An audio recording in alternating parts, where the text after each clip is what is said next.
Saya Maria Sinta Mujur akan menjelaskan materi mata kuliah pengantar pendidikan dari pertemuan 1 sampai pertemuan 7. Yang pertama, hakikat manusia dan pengembangannya.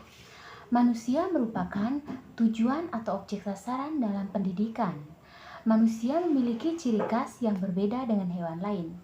Ciri khas manusia yang membedakan dari hewan adalah apa yang dinamakan dengan hakikat manusia. Pengertian hakikat manusia. Hakikat manusia adalah ciri khusus yang membedakan dari hewan. Wujud hakikat manusia.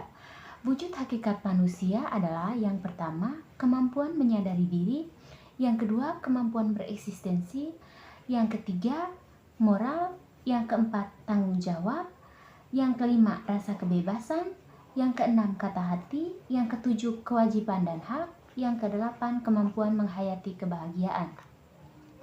Kemampuan menyadari diri adalah di mana manusia bisa menyadarinya bahwa ia memiliki ciri khusus yang tidak dimiliki oleh orang lain ataupun hewan lain. Yang kedua, kemampuan bereksistensi merupakan kemampuan untuk menempatkan diri, menerobos, dan mengatasi masalah-masalah yang membelenggunya. Yang berikut, kata hati. Kata hati atau sering disebut sebagai hati nurani.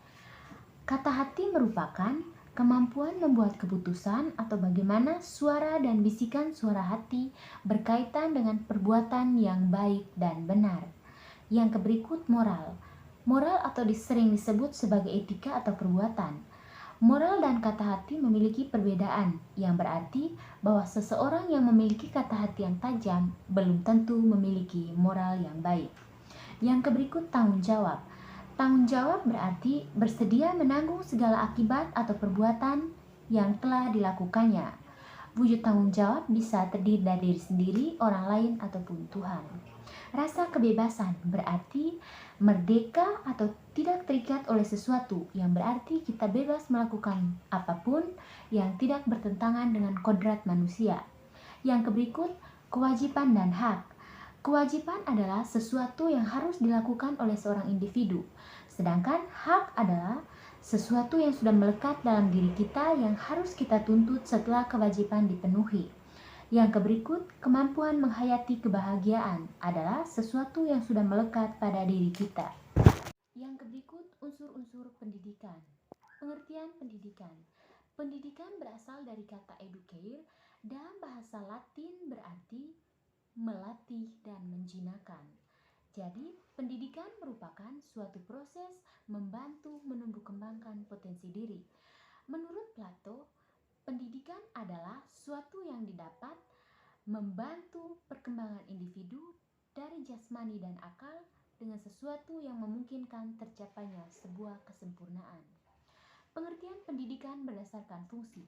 Yang pertama, pendidikan sebagai transformasi budaya. Yang kedua, pendidikan sebagai proses pembentukan pribadi. Yang ketiga, pendidikan sebagai proses penyiapan tenaga. Yang berikut, tujuan pendidikan. Tujuan pendidikan adalah membawa, mendidik, dan membesarkan anak-anak remaja sedemikian rupa sehingga pendidikan menjadi sasaran persiapan untuk pengembangan kompetensi sebagai orang dewasa sebagaimana yang dituntut masyarakat. Proses pendidikan merupakan suatu sistem yang terdiri dari input, proses, dan output. Input merupakan peserta didik yang akan melaksanakan aktivitas belajar. Proses merupakan kegiatan dari belajar mengajar, sedangkan output merupakan hasil dari proses yang dilaksanakan. Unsur-unsur pendidikan. Yang pertama, peserta didik. Yang kedua, pendidik. Yang ketiga, interaksi antara pendidik dan peserta didik. Yang keempat, materi. Yang kelima, alat dan metode. Yang keenam, lingkungan pendidikan. Yang berikut, landasan pendidikan. Landasan-landasan pendidikan menurut UNESCO. Yang pertama, landasan religius, merupakan tumpuan yang paling mendasar dari landasan pendidikan. Yang kedua, landasan filosofis, merupakan landasan pengambilan kurikulum. Landasan ini merupakan dasar munculnya teori-teori dan praktek-praktek pendidikan. Yang berikut, landasan hukum. Pendidikan merupakan peristiwa multidimensi yang bersangkut paut dengan berbagai aspek kehidupan masyarakat. Yang keempat, landasan historis memberikan peranan yang sangat penting karena dari suatu landasan sejarah kita bisa membuat arah pemikiran kepada masa kini. Yang berikut, landasan psikologis. Pendidikan tidak hanya berkaitan dengan penyaluran materi, tetapi juga berkaitan dengan pengembangan potensi. Yang berikut, landasan budaya. Peristiwa pendidikan adalah bagian peristiwa budaya. Hal ini dikarenakan pendidikan dan kebudayaan mempunyai hubungan timbal balik. Yang berikut, landasan sosiologi merupakan manusia merupakan makhluk sosial sehingga membutuhkan orang lain dalam hidupnya. Begitu pula dengan pendidikan, di mana adanya interaksi antara individu dengan individu. Yang berikut, landasan iptek. Landasan iptek merupakan perubahan atau perkembangan teknologi yang tidak terlepas dari perkembangan ilmu pengetahuan yang pesat. Yang berikut, landasan ekonomi. Pendidikan merupakan sebuah alternatif dalam bidang ekonomi. Pendidikan mempengaruhi adanya pertumbuhan ekonomi yang bisa meningkatkan pendapatan dalam masyarakat. Pengertian asas pendidikan.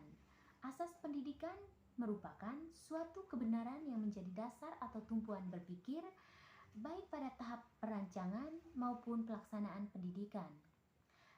Bagian-bagian asas pendidikan yaitu Tutwuri Handayani, kemandirian dalam belajar, dan belajar sepanjang hayat. Yang berikut, lingkungan pendidikan. Fungsi dari lingkungan pendidikan itu sendiri adalah untuk mengembangkan kemampuan yang dimiliki oleh peserta didik. Menurut Ki Hajar Dewantara, lingkungan pendidikan dibagi menjadi 3, yaitu lingkungan keluarga, sekolah, dan masyarakat. Lingkungan keluarga merupakan tempat pertama bagi seorang individu untuk belajar. Lingkungan sekolah merupakan tempat terjadinya proses perkembangan ilmu teknologi. Lingkungan sekolah sendiri disebut sebagai pendidikan formal. Yang ketiga, lingkungan masyarakat. Lingkungan masyarakat memiliki pengaruh yang besar terhadap kehidupan seseorang. Fungsi dari lingkungan pendidikan, yang pertama, proteksi atau perlindungan. Yang kedua, afeksi atau kehangatan. Yang ketiga, religius, wajib mengajak untuk hidup beragama. Yang keempat, ekonomis, pencarian nafkah. Yang kelima, rekreasi, menghayati suasana yang tenang dan damai.